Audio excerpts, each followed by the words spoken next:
Buenas noches. ¿Pueden ver ahí?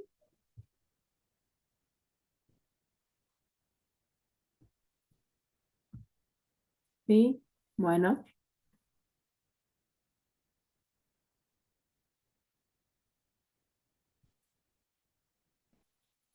vamos a arrancar entonces.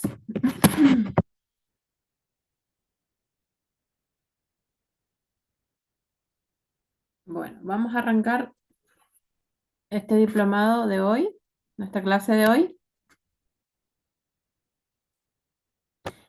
con esta frase que dice así: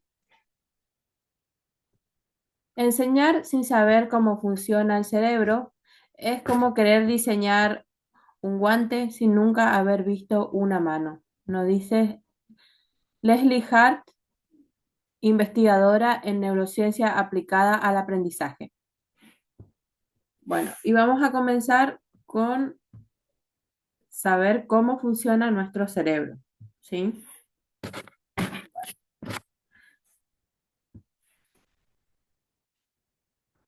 Bueno, nuestro cerebro es básicamente una máquina predictiva, ¿sí? Que está determinada a reducir la incertidumbre que nos produce nuestro entorno. La función de nuestro cerebro siempre fue y siempre va a ser eh, proporcionarnos una mayor probabilidad de supervivencia a nuestro entorno, ¿sí? Bueno, nuestro cerebro representa al 2% de nuestro peso corporal, ¿sí? Pero utiliza el 20% de la energía que nosotros consumimos. Para una persona de aproximadamente 70 kilos, el cerebro pesa entre 1,5 kg, 1,4 kilos, ¿sí? Bueno, sería como el 73% de nuestro cerebro es agua, ¿sí? Y si en el caso de que nos lleguemos a deshidratar solamente un 2%, se va a hacer difícil eh, cumplir con tareas que requieren atención, habilidades psicomotoras y de memoria a corto plazo, ¿sí? Bueno, si al cerebro se le retirara todo el agua, tendríamos cerca del 60% del peso que quedaría sería grasa, ¿sí? Para que mantengamos nuestra habilidad y nuestro desempeño, es importante que consumamos grasa saludable. Específicamente sería el omega 3, por ejemplo, ¿sí? La grasa tipo omega 3, bueno, que proviene el omega 3 proviene del pescado, ¿sí? Y también de la semilla de chía, tengo entendido que tiene omega 3. También existen suplementos que tienen omega 3 y, bueno, creería que otros alimentos también. Bueno, hoy vamos a tocar dos temas principales, que son la neuroplasticidad y la epigenética, ¿sí? Bueno, me van a esperar un segundito que voy a responder los mensajes que tengo acá de las chicas que no se pueden conectar. Esperemos un segundito.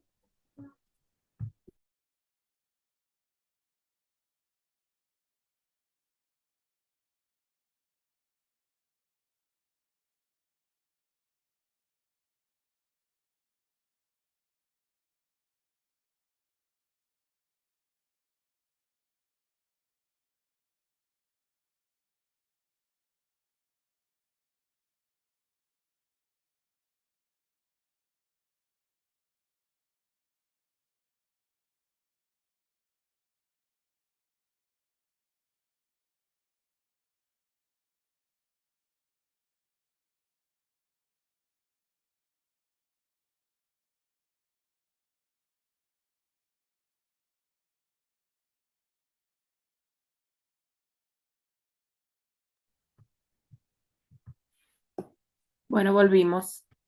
Ya está. Me parece que no se podían conectar eh, es medio raro, pero capaz era su internet. Bueno, vamos a seguir. El cerebro está organizado en lóbulos, ¿sí? Tenemos el lóbulo frontal, que está acá. que es importante para las funciones cognitivas, ¿sí? Para el control de la actividad y el movimiento voluntario, ¿sí? Em, también esta área del cerebro se lleva a cabo el proceso de razonamiento, ¿sí? Después tenemos el lóbulo parietal que está por acá. El lóbulo parietal procesa la información, ¿sí? Que está relacionada con la temperatura, el gusto y el tacto, ¿sí? Y básicamente con el lóbulo parietal sentimos, ¿sí? Bueno, después tenemos el lóbulo temporal. El lóbulo temporal está por acá. Ahí está el lóbulo temporal. Procesa los recuerdos y bueno, y los integra con las sensaciones del gusto, oído, vista y tacto. Eh, en esa zona se aloja específicamente lo que tiene que ver con el oído, ¿sí? Después tenemos el lóbulo occipital que está por acá, que es el responsable de la visión, ¿sí? El lóbulo occipital está por ahí. Bueno, y después dentro de nuestro cerebro vamos a adentrarnos un poco más en lo que es el sistema límbico, ¿sí? Bueno, el sistema límbico está por acá, acá, a ver, acá en el medio, ¿sí? En esta parte se encuentra acá, en el centro. Nuestro sistema límbico. Ahí vamos a adentrarnos un poco en lo que es el sistema límbico, ¿sí? Bueno, el sistema límbico está formado por varias estructuras cerebrales, ¿sí? Que es el que regula la respuesta fisiológica frente a determinados estímulos, ¿sí? Eh, en él podemos encontrar los instintos humanos, ¿sí? La memoria involuntaria, el hambre, eh, la atención, los instintos sexuales, ¿sí? Eh, también están las emociones que se alojan ahí, como por ejemplo la alegría, el miedo, el desagrado, la tristeza y la sorpresa, ¿sí? Se encuentra en nuestro sistema límbico. Es muy importante que conozcamos cómo funciona el sistema límbico para aprender, entender cómo aprendemos los seres humanos, ¿sí? Bueno, también encontramos los rasgos de personalidad y de conducta, ¿sí? Y por las partes que está conformado el sistema límbico, que son los más importantes, que son el tálamo, el hipocampo y la amígdala cerebral, ¿sí?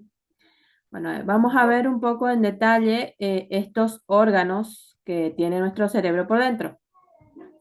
Bueno, acá podemos ver que nuestro cerebro se comunica con el exterior a través de los sentidos, ¿sí? Tenemos el sentido del tacto, del oído, de la vista, del gusto y del olfato, ¿sí? Bueno, y hoy se considera como parte de nuestro cerebro eso que se considera que nosotros llamamos intuición, ¿sí? Ya es considerado parte de nuestro cerebro. O el sexto sentido, ¿sí? Bueno, pero de todo eso nosotros lo que sabemos es que cuando el cuerpo es estimulado, los estímulos que llegan desde el sistema nervioso periférico pasan por el sistema nervioso central, que es nuestra columna vertebral, hacia nuestro cerebro y llegan al cerebro a través del tallo cerebral, que es la vía básica por la cual llega todos los estímulos a nuestro cerebro. El tallo cerebral queda acá atrás, ¿sí? Acá, eh, en, en lo que sería nuestra nuca, ¿sí? Ahí está el tallo cerebral. Pero una vez que llega al cerebro ese estímulo, de inmediato ingresa al sistema límbico y desde ahí tenemos estos tres organismos que nos interesan, ¿sí? Que son los más importantes, que son el tálamo, el hipocampo y la amígdala cerebral. Nosotros, bueno, yo antes de estudiar, de aprender todo, pensaba que teníamos solamente la amígdala que está en la garganta, pero no, tenemos también algo llamado amígdala, y es la amígdala cerebral, ¿sí? Que vamos a conocer. Bueno, vamos a empezar con el tálamo. En cuanto al tálamo, se conoce que es un órgano que mide aproximadamente 6 por 4 centímetros, ¿sí? Es chiquitito, es como una estación de relevo de electricidad en nuestro cerebro, ¿sí?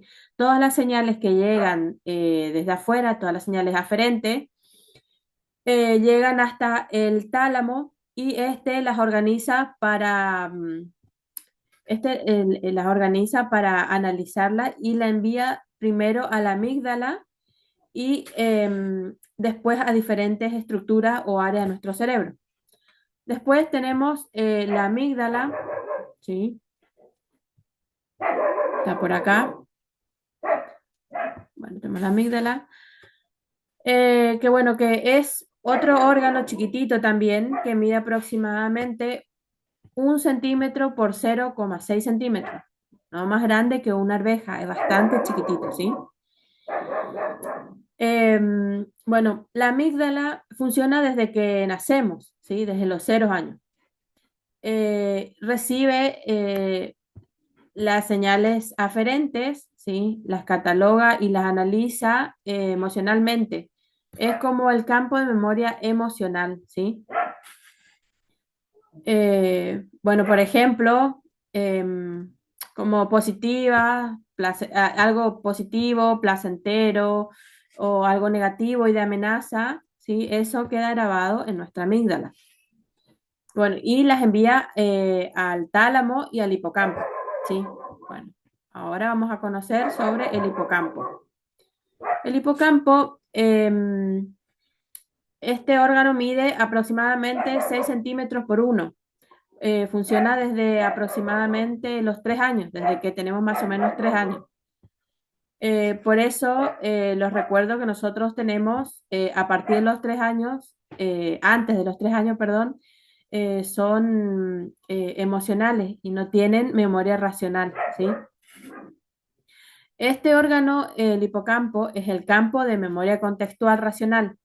Recibe las señales que vienen de afuera, que vienen de la amígdala y del tálamo, y las almacena selectivamente de acuerdo con la importancia que trae esa señal, ¿sí? Esa información del hipocampo la devuelve al tálamo y con él también se comunica al resto del cerebro. Acá vamos a ver el flujo de cómo llega la información, ¿sí? Bueno, la información es captada por el sistema nervioso periférico, como les dije, nuestra mano, nuestros ojos, nuestro olfato. Bueno, ahí es enviada al sistema nervioso central, sí, sistema nervioso periférico. ¿Ven acá? Es enviada al sistema nervioso central, que sube por la columna, pasa por el tallo cerebral y llega a la zona del tálamo. Desde el tálamo se produce una señal fuerte que es para que la amígdala defina algunas cosas y se produce una señal débil, ¿sí? Que está acá, ¿ven? Que va al hipocampo y otra débil que va a la corteza cerebral específica.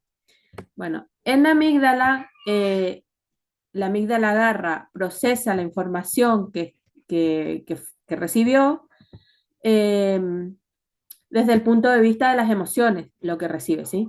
Bueno, y desde ahí envía esta información al hipocampo para que ésta la almacene y la contraste posteriormente, y del hipocampo regresa a través del tálamo, ¿sí?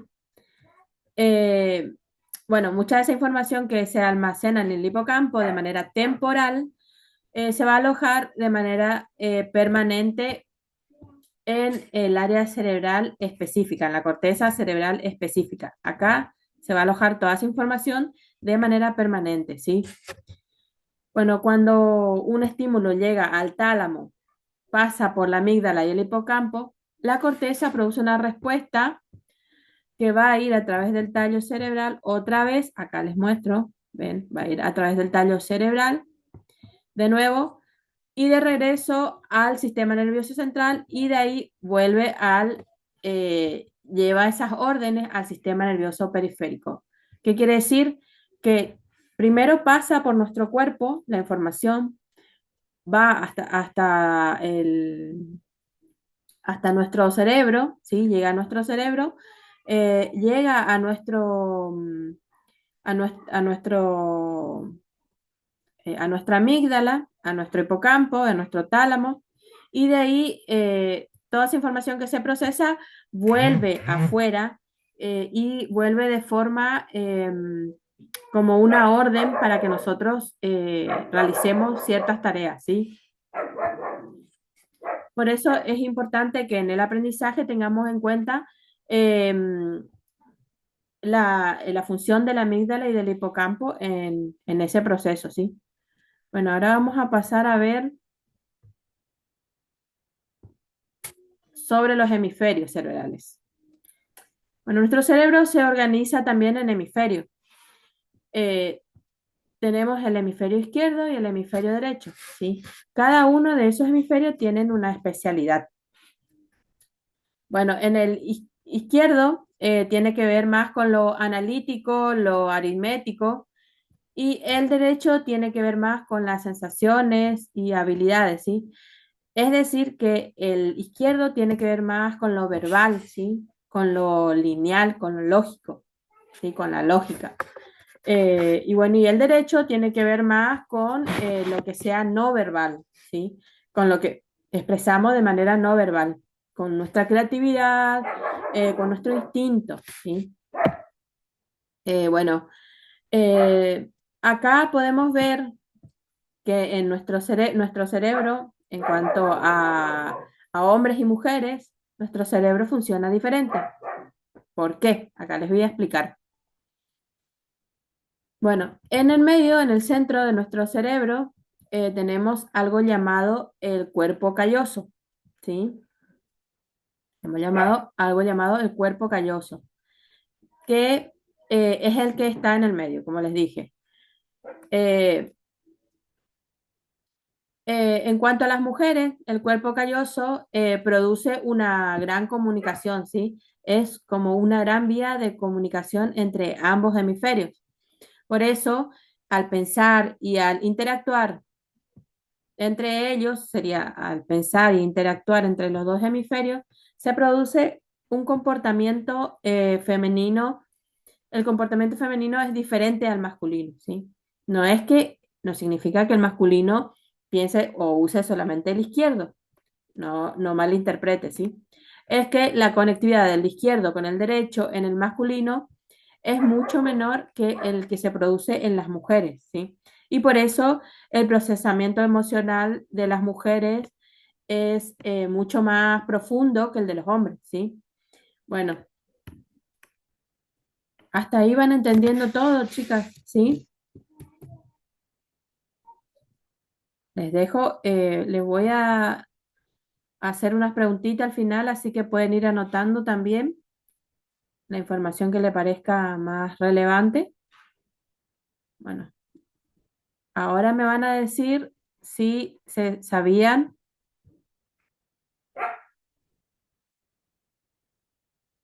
cómo funcionaba todo esto de nuestro cerebro.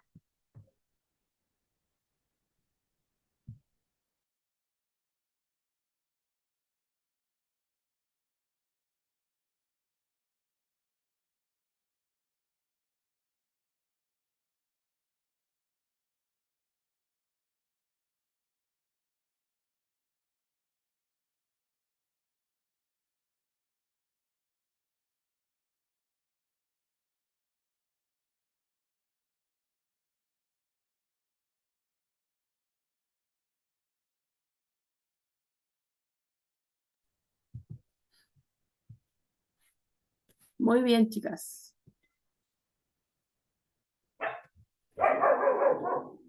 Bueno, vamos a hablar un poco de la neurociencia también, ¿sí? Bueno, la neurociencia se ha encargado de hacer análisis y desde hace un tiempo para acá fuimos dejando de tener teorizaciones y empezamos a poder comprobar cada uno de los elementos que suceden en nuestro cerebro, ¿sí? ¿De qué manera? Tenemos, por ejemplo, los rayos X, después pasamos a los electroencefalogramas y hoy en día vemos también que podemos captar la actividad cerebral con elementos simplificados como las diademas, por ejemplo, ¿sí? Que son los que registran la actividad cerebral a través de imágenes, ¿sí? Que serían las diademas? Como unos gorritos de goma, ¿sí? Que tienen como cablecitos. ¿Vieron cuando nos revisan el latido de nuestro corazón para ver si tenemos algún soplo o algo así? Nos ponen como cablecitos en nuestro pecho para revisar, ¿sí? Bueno, lo mismo hacen con las diademas que colocan eso en la cabeza de la persona para poder registrar a través de imágenes el funcionamiento del cerebro, ¿sí? En cualquier momento. Por ejemplo, si se le pone a un conductor, se puede observar a dónde se dirigen sus ojos, cómo reacciona frente a diferentes elementos, ¿sí? También se utiliza en la parte del neuromarketing para entender cómo funciona el cerebro y cómo se estimula frente a ciertos elementos visuales, ¿sí? Bueno, y también se investiga acerca de cómo aprende el cerebro de diferentes maneras, ¿sí? De diferentes perspectivas. Existen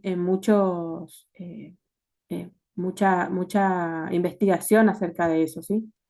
Para poder seguir evolucionando. Entonces, ¿qué sería la neurociencia?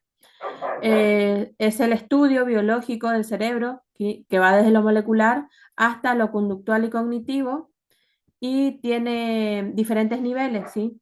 Acá vamos a enfocarnos en el ensamble de redes pequeñas y grandes, ¿sí? Ensambles grandes como por ejemplo la corteza cerebral y bueno, y vamos a ver las redes neuronales que son las que dan orígenes al conocimiento interior, ¿sí? Esto se van combinando con la psicología y de ahí surgió la neurociencia cognitiva, ¿sí? Que eso permitió descubrir cómo funciona el aprendizaje en el ser humano, ¿sí? Bueno, entonces vamos a repasar un poquito sobre lo que era el sistema límbico.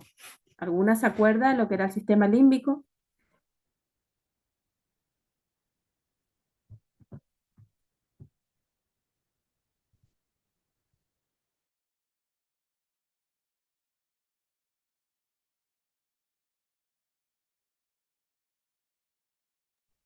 Sí, el sistema límbico, entonces, ¿qué era? Era una red que decidía qué iba a recordar la persona, ¿sí? Y qué no va a recordar la persona. Eh, También es el que decide qué va a sentir esa persona y cómo va a reaccionar, ¿sí? ¿Recuerdan lo que era el hipocampo? Entonces, a ver si alguna me dice qué era el hipocampo.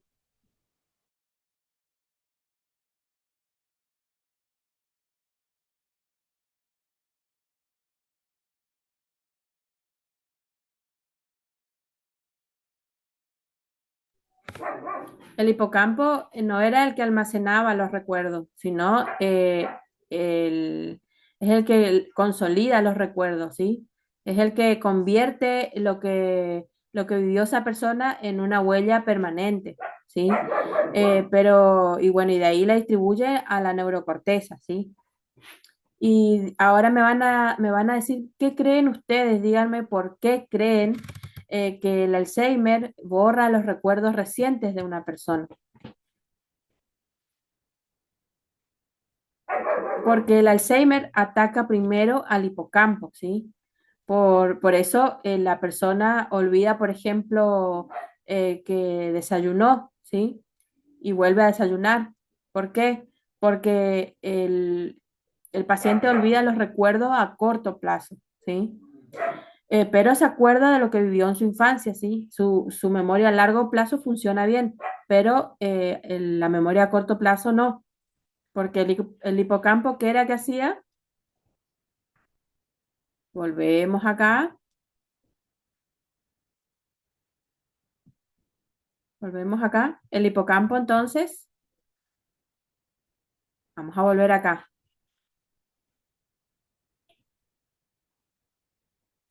El hipocampo era el que almacenaba nuestra memoria a, a corto plazo, ¿sí? ¿Y qué hacía ahí? ¿Se acuerdan? el hipocampo consolidaba todos esos recuerdos y la pasaba a la corteza cerebral específica, donde se almacenaba como una huella permanente, ¿sí? Que se almacenaba para siempre. Eh, ¿Hasta ahí se acuerdan? Es decir, que si nuestro hipocampo, nuestro presente solo va a durar 30 segundos, ¿sí? ¿Ven lo importante que es? Ahora, ¿alguien recuerda la amígdala? ¿Para qué nos servía la amígdala? ¿Para qué nos sirve la amígdala? La amígdala es el gigante de nuestro sistema límbico, ¿sí? Es el que nos ayuda a sobrevivir. ¿Por qué? Porque la amígdala reacciona en milisegundos, ¿sí? Ante situaciones de amenaza para nosotros, para nuestra vida. Reacciona antes de pensar, ¿sí? Antes de que la corteza cerebral procese que hay un peligro o ante qué tipo de peligro nos enfrentamos, la amígdala hace que reaccionemos, ¿sí? Por ejemplo, si nos llegamos a caer al río de manera accidental, nosotros nadamos hasta la orilla y cuando llegamos a la orilla decimos, ¿cómo llegué hasta acá? ¿Por qué? No entendemos cómo, porque nuestra amígdala reaccionó, nos hizo reaccionar, ¿sí? Para salvar nuestras vidas, ¿sí? Por ejemplo, si vemos una sombra, y cuando vemos una sombra, aunque no sepamos de qué se trata esa sombra, la amígdala reacciona y nos hace saltar, porque podemos decir, bueno, pudo haber sido una serpiente, o pudo haber sido un ladrón, o pudo haber sido, no sé, cualquier cosa, y reaccionamos. Pero, ¿quién fue que hizo que reaccionemos antes de que pensemos qué puede ser esa sombra? Es nuestra amígdala, ¿sí? Bueno, y entonces quedó claro hasta ahí. Ahora dígame, ¿por qué la amígdala es tan importante? A ver si se acuerdan. ¿Por qué? Porque el miedo que nosotros nunca olvidamos, o esos recuerdos que nunca olvidamos, sean buenos o sean malos, se graba en nuestra amígdala, ¿sí? Porque la amígdala es la que amplifica nuestra memoria emocional. Nuestra amígdala es la que almacena nuestra memoria emocional. Por ejemplo, un episodio de nuestra vida de gran impacto o de mucha carga emocional, ¿sí? Para nosotros. Se nos graba siempre en la memoria con gran intensidad, ¿sí? ¿Por qué? Porque la amígdala es la encargada de grabar eso que nos pasa con gran intensidad, ¿sí? Bueno, ahora díganme, ¿qué evento creen ustedes que nos pasa, si nos pasa en nuestra vida, sea tan grave para que nuestra amígdala la guarde para siempre en nuestra memoria? Claro, algo de felicidad, ¿sí? Algo de gran felicidad.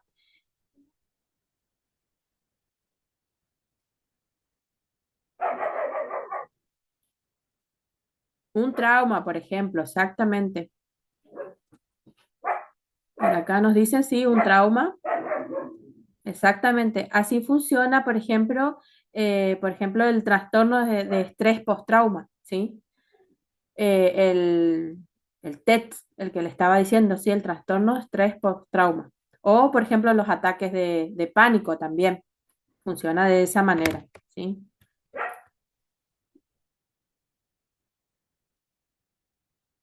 Bueno, ahora les voy a hacer estas tres preguntas, ¿sí? Si quieren anotarlas, las pueden anotar. ¿Cuáles son los lóbulos cerebrales?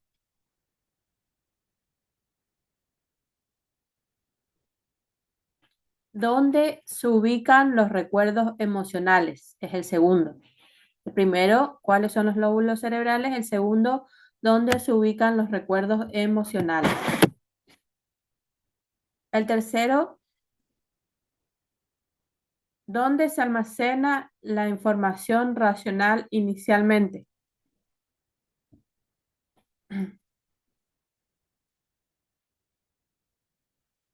¿Dónde se almacena la información racional inicialmente? A ver si se acuerdan.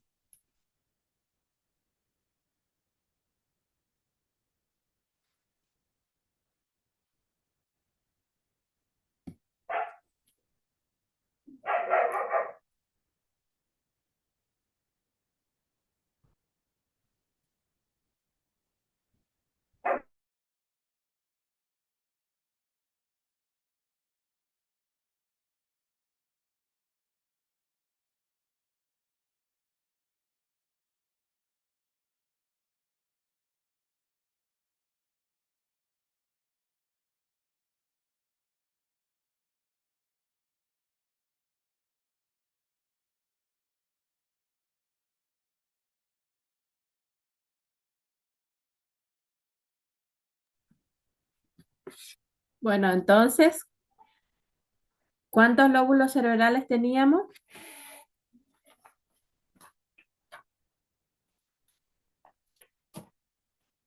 Teníamos el lóbulo frontal, el lóbulo parietal y el lóbulo occipital y el temporal. Entonces eran cuatro lóbulos, ¿sí? ¿Dónde se ubicaron los recuerdos emocionales? Les voy a dar una pista pequeña, a ver si se acuerdan.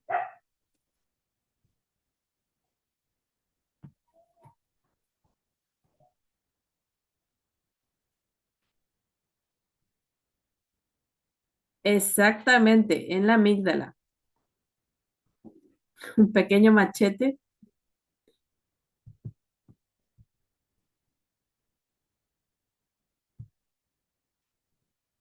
Entonces, ¿dónde se almacenaba la información racional inicialmente?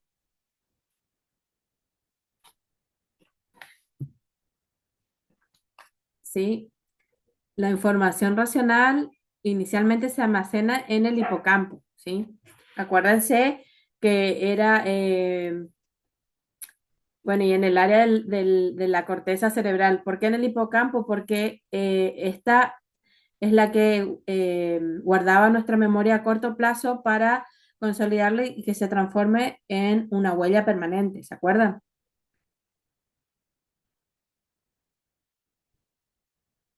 Les voy a hacer una última preguntita para que empecemos con lo que serían los antecedentes históricos y filosóficos de la psicología. Para ustedes, ¿la mente y el cuerpo están conectados o son diferentes?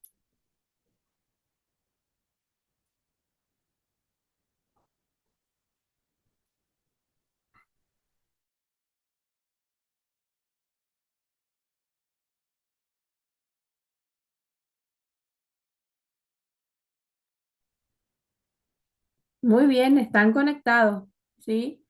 Por eso es importante la salud mental, porque nuestra mente está conectada con nuestro cuerpo.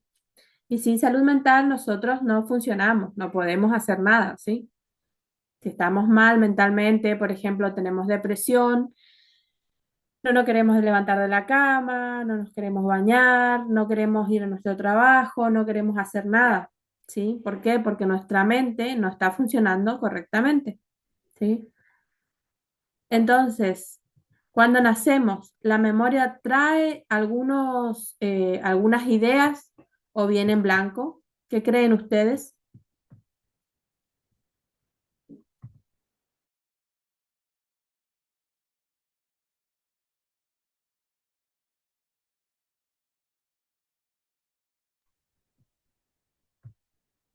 Sí, nuestra memoria, exactamente. Nuestra memoria trae algunos recuerdos emocionales.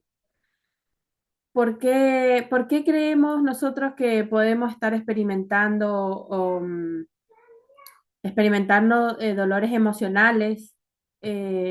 No sé, por ejemplo, los dolores de nuestros antepasados o cosas que pasaron nuestros padres o nuestros abuelos. ¿Por qué creen ustedes que nosotros sufrimos cosas que pasaron otras personas? Por ejemplo, cuando vemos en una familia, ¿sí? Que la mujer está siendo maltratada por su pareja, y sabemos que conocemos a esa familia y sabemos que también su abuela fue maltratada y que también la mamá de esa persona fue maltratada, ¿sí? Y bueno, así pasó de generación en generación en esa familia. ¿Qué pasaría si yo les digo que a esa familia, o que todos estamos en con nuestra familia unidos con un hilo invisible, ¿sí? Y que la ciencia comprueba eso, que está comprobado científicamente? ¿Ustedes me creerían?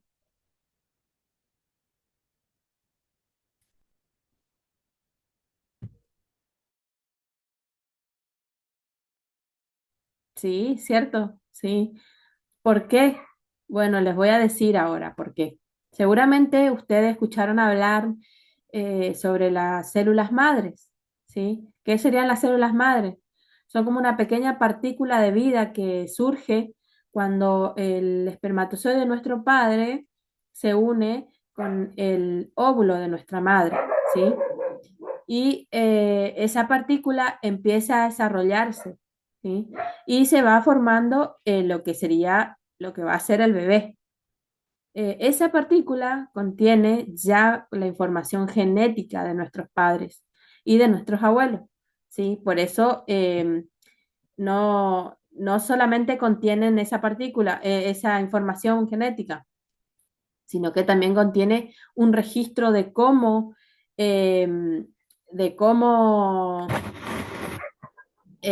todos los seres responden a través responden al estrés, ¿sí? Al estrés emocional.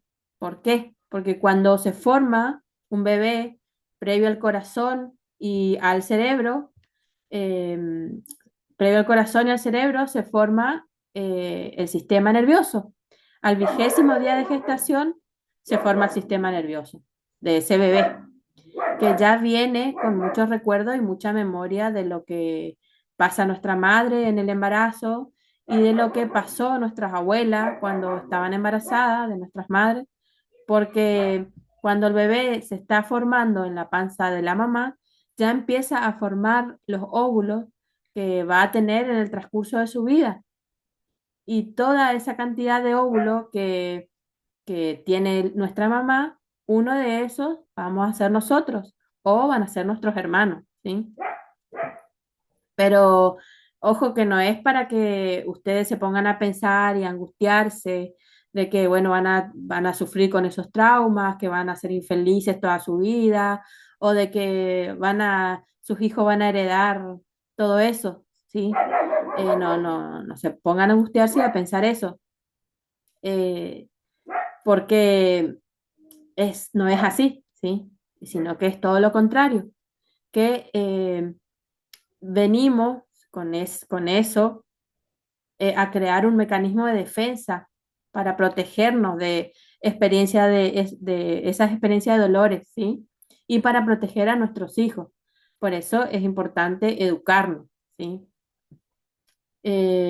¿Cómo saber si nosotros estamos pasando por una experiencia que pasó nuestros padres o algunos de nuestros hermanos están pasando por eso? Por ejemplo, podemos crear un árbol genealógico y preguntarle a nuestros padres y a nuestros abuelos si qué pasaron o qué de malo pasó en su infancia o qué de malo pasaron en el transcurso de su vida. O a nuestras abuelas, por ejemplo, si tuvieron algún aborto o si sufrieron maltrato, abusos, ¿sí? De ahí podemos ver que quién o a quién en nuestra familia le tocó pasar por algo así, ¿sí? Y bueno, o si no nuestros padres, o si nuestros abuelos y nuestros padres ya no están, podemos ver de otra manera, ¿sí? Por ejemplo, en fobia, ansiedad, sufrimientos perturbadores, en todo eso se puede. No le voy a mostrar, le voy a leer un pequeño episodio del libro que yo estoy leyendo, ¿sí? Eh, es un libro que se llama Este dolor no es mío, ¿sí? Y es de Mark Walling, ¿sí? Les voy a leer para que vean lo que les estoy diciendo que está respaldado científicamente. Dice así, ¿qué es un trauma heredado? Según los estudios científicos más recientes, las secuelas de un trauma pueden transmitirse de una generación a otra. Veamos cómo funciona este proceso. Los recuerdos traumáticos pueden dejar huella en los óvulos y espermatozoides de nuestros progenitores y de nuestros abuelos. Estas alteraciones en el ADN se heredan y llegan hasta nosotros. De este modo, podemos venir al mundo con cambios en el cerebro que nos predisponen biológicamente a sufrir traumas similares a los que padecieron nuestros padres o nuestros abuelos. ¿Sí? ¿Cómo podemos reconocer, como les dije? Se puede reconocer a través de los miedos y fobias que nosotros sufrimos, que sufren nuestros hermanos, sin saber por qué. ¿Sí? Por ejemplo, si sentimos que tenemos fobia a las arañas y no sabemos por qué o de dónde surgió si nunca nos picó una araña. ¿Sí? Es porque estamos pasando por algo que nosotros desconocemos. ¿Sí? O por ejemplo emociones inquietas, síntomas físicos, ansiedad, como les dije, sentimientos perturbadores, ¿sí? Son maneras de reconocer que algo nos está pasando que es desconocido, que no nos pertenece, ¿sí? Que no es nuestro. Bueno, ¿hasta ahí entendieron?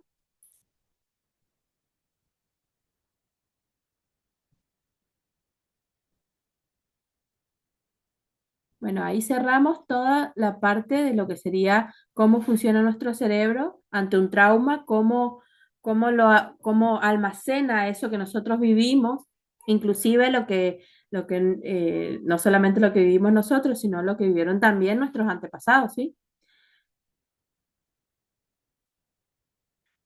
Bueno, ahora vamos a hablar un poco de los antecedentes históricos y filosóficos de la psicología clínica. ¿Tienen alguna pregunta? ¿Hasta ahí entendieron todo?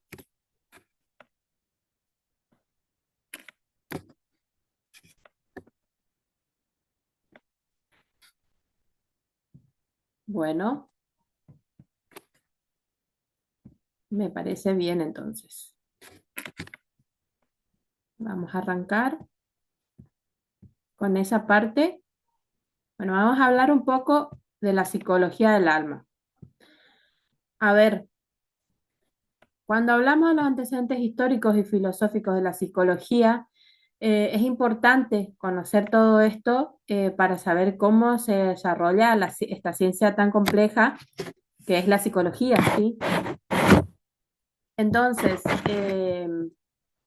cuando yo les digo la palabra psicología, ¿a ustedes qué se les viene a la mente? ¿Qué dicen cuando yo les digo qué significa la palabra psicología?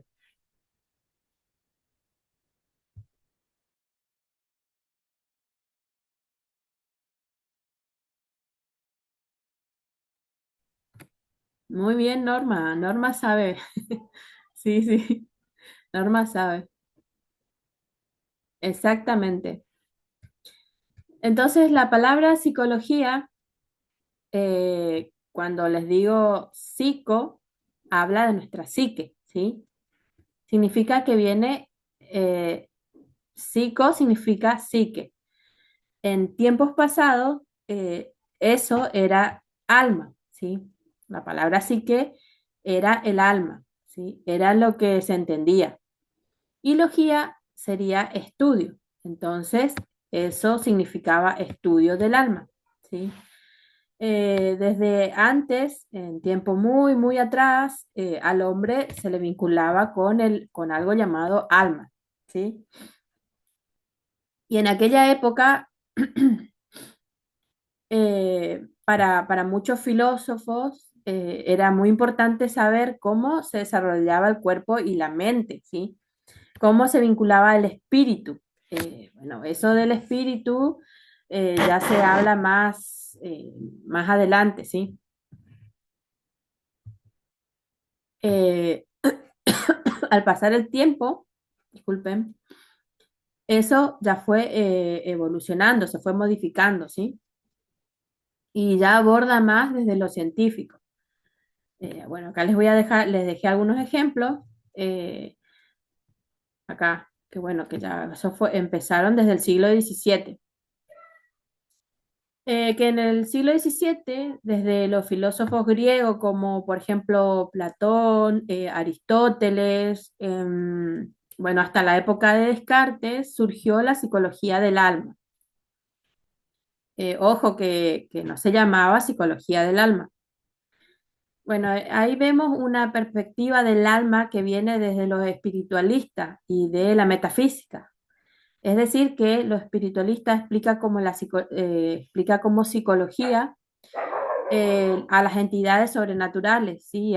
Y la otra perspectiva de la metafísica estaba relacionado con seres y entidades sobrenaturales. Por ejemplo, si había un comportamiento extraño en una persona, decían que esa persona tenía brujería o era una bruja o estaba endemoniado, ¿sí?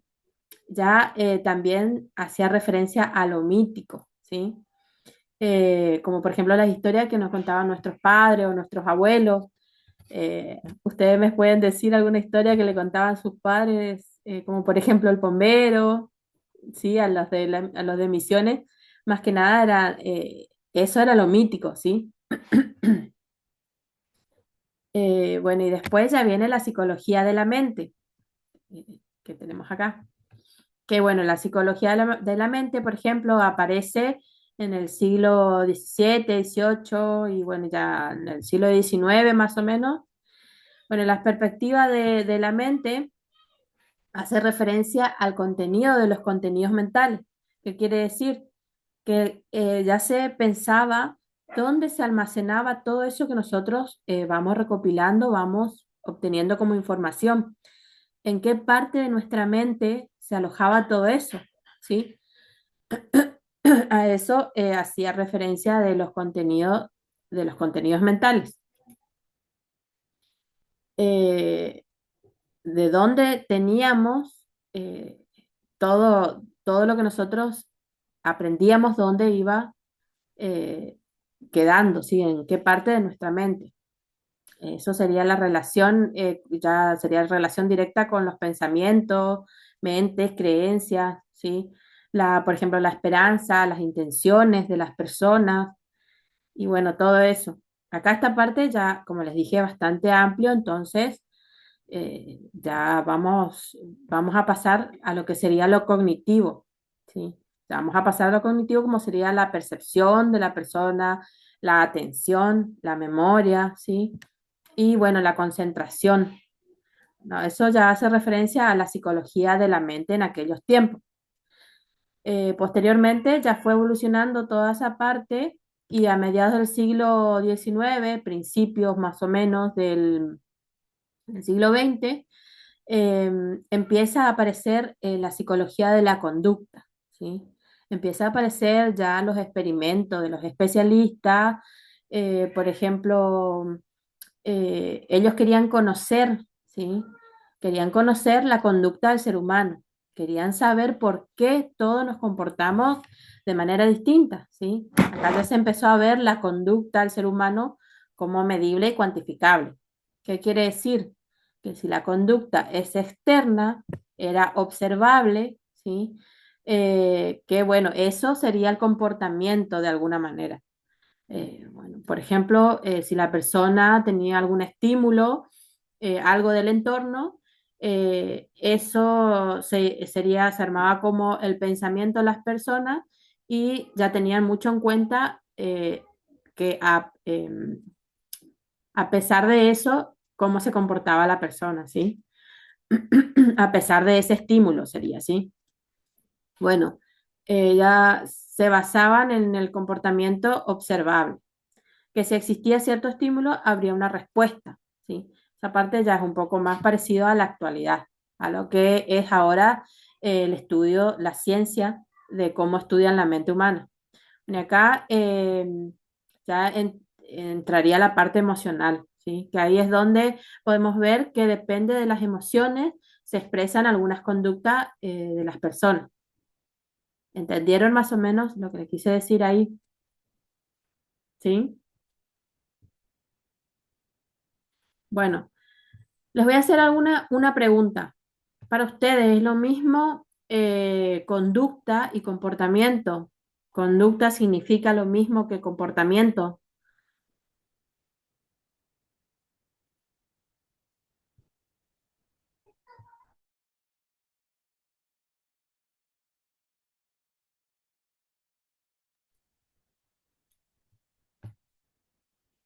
Bueno, muy bien, sí, es verdad.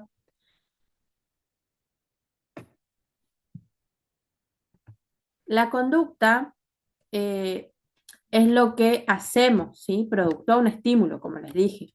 Como por ejemplo, cuando nosotros estamos cocinando en nuestra cocina y se nos cae un pedazo de carne al piso. Nuestra mascota, nuestro perro, corre a comerla, ¿sí? Bueno, el estímulo sería la comida que se cayó y la conducta de la mascota es comerla, ¿sí? Sin embargo, el comportamiento sería toda esa maraña de ideas que nos detiene y nos obliga a modificar esa conducta, ¿sí? Para que sea socialmente aceptada. Bueno, por ejemplo, un factor clave para modificar esa conducta sería el aprendizaje, ¿sí? ¿Por qué? Porque cuando nosotros nos educamos, ya modificamos esa conducta para que se transforme en un comportamiento, ¿sí? Por ejemplo, si nosotros educamos a nuestro perro para que no coma cualquier cosa que nosotros no le damos, nuestro perro, al caerse la comida al piso, no va a ir a comer. ¿Por qué? Porque él aprendió a través de nuestra enseñanza, de lo que nosotros le enseñamos, a que no debería correr y comer la comida del piso, ¿sí? Sino que debería comer la comida que nosotros le damos en un plato, ¿sí? Bueno, de forma cerebral, ¿cómo se explica eso? Es lo que yo le explicaba anteriormente con cómo funciona nuestro cerebro, ¿sí?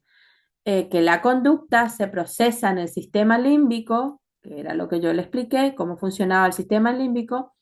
Desde ahí se envía esa señal y esa información ya procesada a los sistemas motores, que sería la información ya procesada, que ya educada sería nuestro cerebro educado, ya envía esa información a los sistemas motores y cuando tenemos un comportamiento ya interviene nuestra corteza prefrontal para tomar las decisiones racionales, para tomar las decisiones de una manera racional, ¿sí? ¿Por qué? Porque ya vamos a estar educados, ¿sí? Ya vamos a estar educados como para que nuestra conducta ya no sea de una manera, digamos, instintiva, ¿sí? Entonces podemos decir que la conducta es algo instintivo, pero cuando está procesada y regulada por el aprendizaje, se transforma en comportamiento, ¿sí? ¿Entendieron más o menos hasta ahí todo eso? Todo lo que les expliqué. Eso ya sería la psicología de la conducta y de la mente, ¿sí? Bueno, me gustaría seguir la clase, pero ya se nos fue la hora, entonces vamos a seguir la clase que viene. Vamos a terminar este tema uno de nuestro módulo uno la clase que viene, ¿sí? Bueno, chicas, que tengan muy buena noche. Gracias a todas por participar.